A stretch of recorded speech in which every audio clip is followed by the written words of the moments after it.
بسم اللہ الرحمن الرحیم۔ اللہ تبارک و تعالیٰ کے نام سے شروع جو بڑا مہربان اور نہایت رحم کرنے والا ہے۔ پیارے دوستو، قوم عاد اور قوم سمود دنیا کی تاریخ میں دو ایسی قومیں گزری ہیں جن کو اللہ تبارک و تعالیٰ نے بے پناہ طاقت اور بے پناہ قوت سے نوازا تھا۔ ان کی طاقت کا کوئی مقابلہ نہیں کر سکتا تھا۔ یہ قوم دنیا کی لمبی ترین قوم تھی۔ ان کے جیسی قوم نہ ان سے پہلے آئی اور نہ ہی ان کے بعد اللہ تبارک و تعالیٰ نے ان کے جیسی کسی قوم کو پیدا فرمایا۔ پیارے دوستو، آج کی اس ویڈیو میں ہم قوم سمود کے بارے میں بات کریں گے جو قوم عاد کے بعد آباد ہوئی۔ قوم عاد دنیا کی سب سے پہلی طاقتور ترین قوم تھی۔ اس قوم نے اللہ تبارک و تعالیٰ کی نافرمانی کی اور گناہوں کے اندر مبتلا ہو گئے، تو اللہ تبارک و تعالیٰ نے اس قوم پر اپنا دردناک عذاب نازل فرمایا اور اس قوم کو ہلاک و برباد کر دیا۔ اس قوم کا نام و نشان صفحہ ہستی سے مٹا دیا گیا۔ اس طرح قوم عاد کی ہلاکت کے بعد ایک دوسری قوم مارز وجود میں آئی جس کو قوم سمود کہا جاتا ہے۔ قوم سمود قوم عاد کی نسل سے ہی تھی اور یہ دنیا کی دوسری طاقتور ترین قوم تھی۔ قوم عاد کی تباہی اور بربادی کے بعد عاد کے چھوٹے بھائی سمود کی نسل سے یہ قوم وجود میں آئی جس کو قوم سمود کہا جانے لگا۔ یہ قوم حجر کے علاقے میں آباد تھی اور آہستہ آہستہ یہ لوگ پھیلتے چلے گئے، یہاں تک کہ یہ لوگ مغربی اور شمالی عرب تک پھیل گئے۔ اس قوم نے اپنا دارالحکومت حجر کو ہی رکھا جو کہ شہر حجاز سے بالکل قریب واقع ہے، جسے آج ہم مدائن صالح کے نام سے جانتے ہیں۔ پیارے دوستو، اس وقت کی سب سے سپر پاور قوم عاد ثانی یعنی قوم سمود تھی۔ اللہ تبارک و تعالیٰ کا ان پر یہ خاص کرم تھا کہ یہ قوم انتہائی طاقتور تھی اور اللہ تبارک و تعالیٰ نے ان کو بے شمار نعمتوں سے بھی نوازا تھا۔ پیارے دوستو، تاریخ کی کتابوں میں اس قوم کا قد 40 ہاتھ بتایا گیا ہے اور ان کی اوسط عمر 900 سے 1000 سال تھی۔ اللہ تبارک و تعالیٰ نے ان کے جیسی قوم دوبارہ پیدا ہی نہیں کی۔ یہ ایسی قوم تھی جن کو کوئی بیماری نہ لگتی تھی اور نہ ہی ان کے لوگ بوڑھے ہوتے اور نہ ہی ان کے ہاتھ پاؤں کمزور ہوتے۔ یہ لوگ ہمیشہ جوان اور تندرست رہتے۔ یہ لوگ اتنے طاقتور تھے کہ ان کی نظر تک بھی کمزور نہ ہوتی تھی۔ پیارے دوستو، قوم سمود کی ایک نمایاں خوبی یہ بھی تھی کہ اگر قوم سمود کا کوئی مرد اپنی عورت کے ساتھ ایک مرتبہ ہم بستری کر لیتا تو وہ عورت ایک ہی بار میں حاملہ ہو جاتی۔ یہی وہ خوبی تھی جس کی وجہ سے یہ قوم عاد کی تباہی کے بعد قوم سمود کے نام سے ابھری اور جلد ہی دنیا کے اندر اپنا اثر و رسوخ پیدا کر لیا۔ ایسی شاندار قوم جس قوم کو اللہ تبارک و تعالیٰ نے بے پناہ طاقت اور بے شمار نعمتوں سے نوازا تھا، لیکن اس کے باوجود بھی اس قوم نے کون سا ایسا گناہ کیا جس کی وجہ سے اللہ تبارک و تعالیٰ نے اس قوم پر اپنا دردناک عذاب نازل فرمایا اور اس قوم کو صفحہ ہستی سے مٹا دیا اور اس قوم کو رہتی دنیا کے لیے عبرت کا نشان بنا دیا۔ پیارے دوستو، اس قوم کے گھروں کو آج بھی اللہ تبارک و تعالیٰ نے نشان عبرت کے طور پر باقی رکھا ہے۔ یہ قوم بڑے بڑے پہاڑوں میں رہنے کی شوقین تھی۔ یہ لوگ بڑے بڑے پہاڑوں کو تراش کر اس کے اندر اپنے خوبصورت محلات بنایا کرتے تھے اور اسی کے اندر زندگی بسر کیا کرتے تھے۔ اللہ تبارک و تعالیٰ نے قوم سمود کو بہت کچھ عطا فرمایا تھا۔ سرسبز باغات، میٹھے پانی کی نہریں اور پتھریلی زمین پر ہر قسم کے پھل۔ اس قوم کے عالی شان محلات اتنے خوبصورت تھے کہ صرف دور دراز سے لوگ ان کے عالی شان محلات کو دیکھنے کے لیے آیا کرتے تھے۔ پیارے دوستو، قوم سمود اپنے عالی شان محلات اور سرسبز و شاداب باغات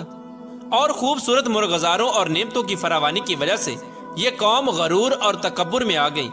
اور سرکشی کے نشے میں دھت ہو کر اللہ تبارک و تعالیٰ کی نافرمانیاں کرنے لگے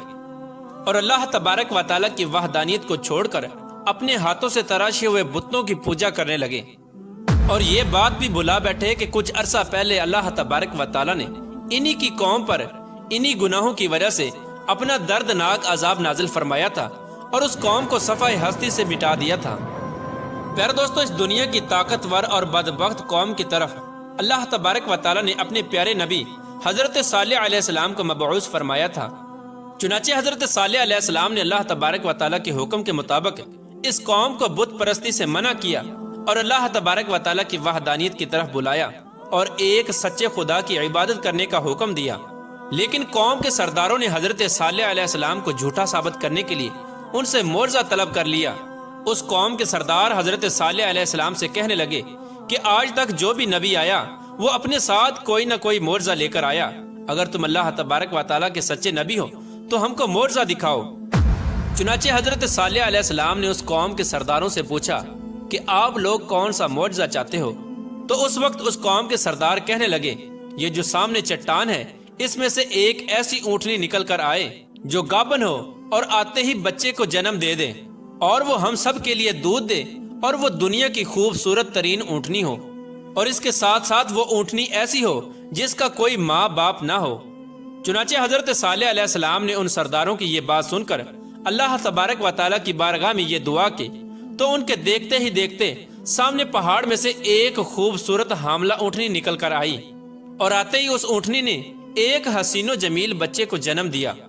اس وقت اس اونٹنی کے تھن دودھ سے بھرے ہوئے تھے، اور اس اونٹنی نے اتنا دودھ دیا کہ سب لوگوں نے پیٹ بھر کر دودھ پی لیا۔ اس کے باوجود بھی دودھ وافر مقدار میں موجود تھا۔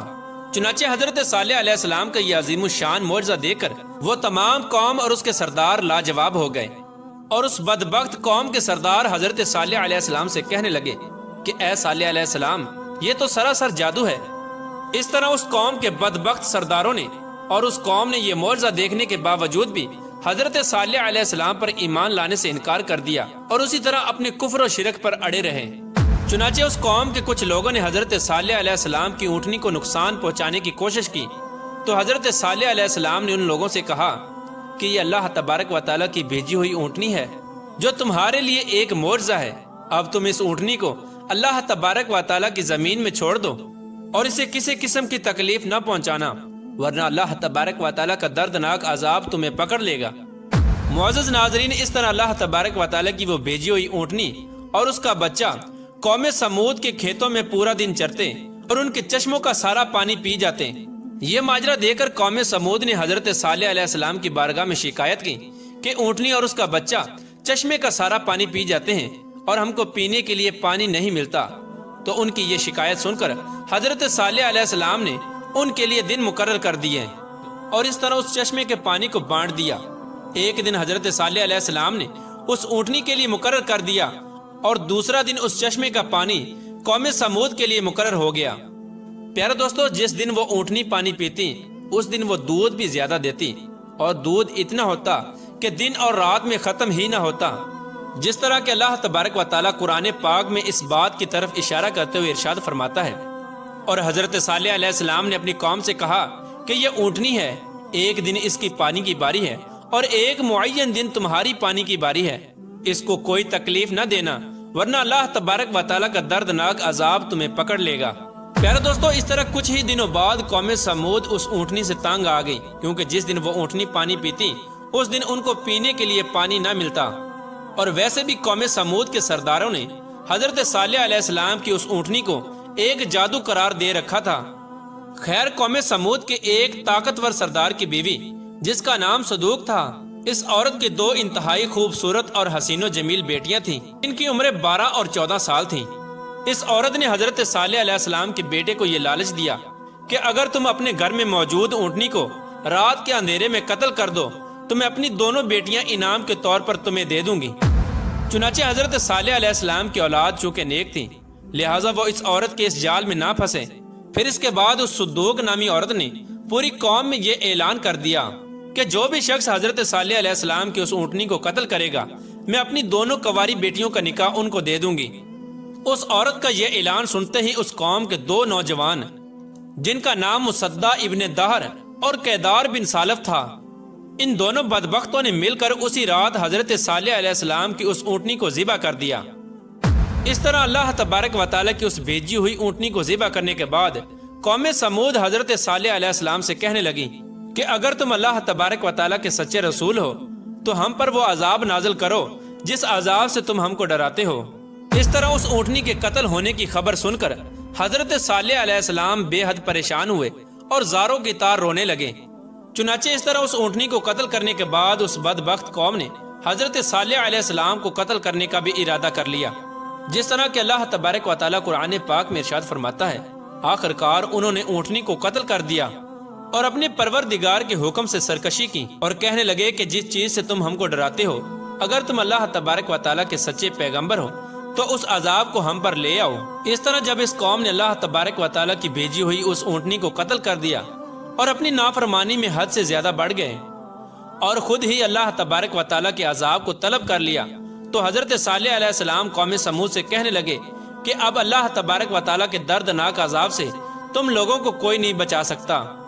چنانچہ حضرت صالح علیہ السلام کی یہ بات سن کر اس قوم کے 9 بدبخت لوگوں نے یہ ارادہ کیا کہ اب حضرت صالح علیہ السلام کو یقیناً قتل کر دیا جائے۔ چنانچہ یہ 9 افراد ایک پہاڑ کے پیچھے چھپ کر حضرت صالح علیہ السلام کا انتظار کرنے لگے کہ کب حضرت صالح علیہ السلام یہاں سے گزریں اور معاذ اللہ ہم ان کو قتل کر دیں۔ لیکن اللہ تبارک و تعالیٰ کی حکمت ایسی ہوئی کہ اللہ تبارک و تعالیٰ نے اسی رات ان 9 افراد پر پتھروں کی بارش برسا دی،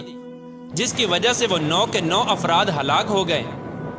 اور صبح پوری قوم کے لوگوں نے ان 9 افراد کی لاشوں کو دیکھا۔ اس طرح اللہ تبارک و تعالیٰ کے دردناک عذاب اور ان 9 افراد کی لاشوں کو دیکھنے کے باوجود بھی قوم سمود اپنی سرکشی سے باز نہ آئی اور اسی طرح بت پرستی کے اندر مبتلا رہی اور اللہ تبارک و تعالیٰ کی نافرمانیوں میں مزید حد سے بڑھنے لگے۔ اس طرح جب حضرت صالح علیہ السلام کی قوم قابل ہدایت نہ رہی تو اس وقت حضرت صالح علیہ السلام نے اپنی قوم سے کہا کہ تمہارے پاس صرف 3 دن باقی بچے ہیں، جتنی چاہے عیش و عشرت کر لو اور شراب و شباب میں گزار لو۔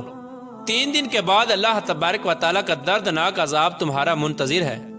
جس طرح کہ اللہ تبارک و تعالیٰ قرآن پاک میں ارشاد فرماتا ہے کہ جب انہوں نے اس اونٹنی کو قتل کر دیا تو حضرت صالح علیہ السلام نے اپنی قوم سے کہا کہ 3 دن اپنے گھروں میں فائدہ اٹھا لو اور یہ وعدہ جھوٹا نہیں۔ اس طرح جب حضرت صالح علیہ السلام نے اپنی قوم کو اللہ تبارک و تعالیٰ کے دردناک عذاب کی وعید سنائی تو اس قوم کے بے شرم لوگوں نے حضرت صالح علیہ السلام کا مذاق اڑانا شروع کر دیا، اور اس قوم کے بے شرم لوگ حضرت صالح علیہ السلام سے یہ کہنے لگے کہ آپ ہی بتا دیں کہ ہم یہ 3 دن شراب میں گزاریں یا شباب میں گزاریں۔ تو حضرت صالح علیہ السلام فرمانے لگے کہ پہلے دن تمہارے چہروں کا رنگ زرد ہو جائے گا، اور دوسرے دن تمہارے چہروں کا رنگ سرخ ہو جائے گا، اور تیسرے دن تمہارے چہرے سیاہ ہو جائیں گے، اور چوتھے دن اللہ تبارک و تعالیٰ کا دردناک عذاب تم پر مسلط ہو جائے گا۔ چنانچہ حضرت صالح علیہ السلام کی قوم پر اس بات کا کوئی اثر نہ ہوا، وہ اسی طرح اپنی نافرمانی میں مبتلا رہے اور اللہ تبارک و تعالیٰ کی نافرمانیاں کرتے رہے۔ اور پھر حضرت صالح علیہ السلام کے حکم کے مطابق تیسرے دن ایسا ہی ہوا، جب ان کے چہرے کالے ہو گئے تو اپنے کالے چہرے دیکھ کر وہ قوم ڈرنے لگی اور ایک دوسرے سے کہنے لگی کہ نہ جانے کون سا دردناک عذاب اب ہم پر نازل ہوگا اور نہ جانے کس طرح کے عذاب کے اندر ہم کو مبتلا کیا جائے گا۔ چوتھے دن ایک زوردار اور خوفناک چیخ آسمانوں سے نکلی،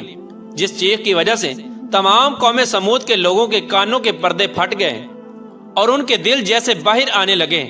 اور روحیں جسموں کو چھوڑنے لگی، اور چند ہی لمحوں میں وہ لوگ جہاں جہاں پر موجود تھے وہیں اپنی اپنی جگہ پر اوندے منہ گر گئے اور تڑپ تڑپ کر سب ہلاک ہو گئے۔ پھر اس کے بعد اللہ تبارک و تعالیٰ نے ایک ایسا دردناک زلزلہ بھیجا جس زلزلے کی وجہ سے انہی کے گھروں کو انہی پر گرا دیا گیا، جس طرح کہ اللہ تبارک و تعالیٰ قرآن پاک میں ارشاد فرماتا ہے، اور جب ہمارا حکم آ گیا تو ہم نے حضرت صالح علیہ السلام کو اور جو لوگ ان کے ساتھ ایمان لائے تھے ان کو اپنی مہربانی سے بچا لیا اور اس دن کی رسوائی سے محفوظ رکھا۔ بے شک تمہارا پروردگار بہت طاقتور ہے اور زبردست ہے۔ پیارے دوستو، اس طرح اللہ تبارک و تعالیٰ نے قوم عاد کی تباہی اور بربادی کے بعد ان کی نسل میں سے قوم سمود کو ہلاک کیا اور اس نافرمان قوم پر اپنا دردناک عذاب نازل فرمایا اور اس قوم کے لوگوں کو صفحہ ہستی سے مٹا دیا۔ اور اللہ تبارک و تعالیٰ نے اس قوم کے گھروں کے نشانات کو آج بھی باقی رکھا ہے تاکہ لوگ عبرت حاصل کریں اور اللہ تبارک و تعالیٰ کی نافرمانیوں سے باز آ جائیں۔ اس قوم کے گھر آج بھی لوگوں کے لیے عبرت کا نشان بنے ہوئے ہیں۔ اللہ تبارک و تعالیٰ سے دعا ہے کہ اللہ تبارک و تعالیٰ اپنے حضور عاجزی اور انکساری کے ساتھ زندگی گزارنے کی توفیق عطا فرمائے اور ان تمام گناہوں سے ہمیں بچائے جن گناہوں کے اندر مبتلا ہو کر پہلی قومیں ہلاک ہوئیں۔